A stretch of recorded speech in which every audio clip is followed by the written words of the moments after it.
Les propos à l'occasion de nos réunions de la CEDEAO du président Ouattara résonnent encore dans mes oreilles. Il parle du Mali avec beaucoup d'affection.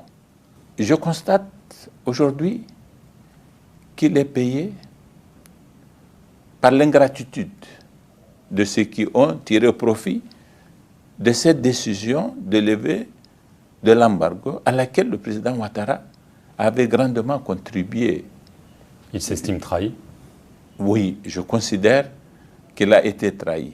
À l'endroit de M. Bazoum, il remarquera que le gouvernement de la transition n'a pour le moment jamais réagi à ces propos injurieux pour deux raisons cumulatives.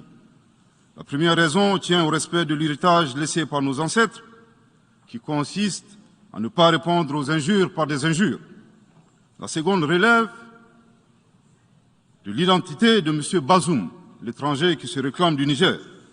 Nous savons que le peuple nigérien, frère du Mali, se distingue par des valeurs sociétales, culturelles et religieuses très riches.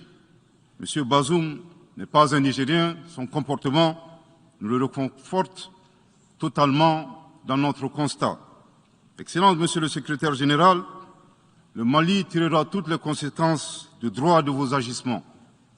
Devant Dieu et en leur âme et conscience, nous demandons à ceux qui refutent notre version d'indiquer s'ils accepteront que les militaires ayant dissimulé leurs identités en mettant sur leurs passeports qu'ils sont peintres, maçons, etc., avec des armes débarquent dans leur aéroport sans que le pays de destination n'ait été au préalable informé et dans le dessein funeste de déstabiliser ce pays.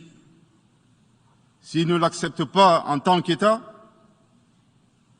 si cela n'est pas possible à Lisbonne ou ailleurs, le Mali non plus ne l'acceptera pas en tant qu'État et ce ne sera pas non plus possible à Bamako ou dans une autre localité malienne.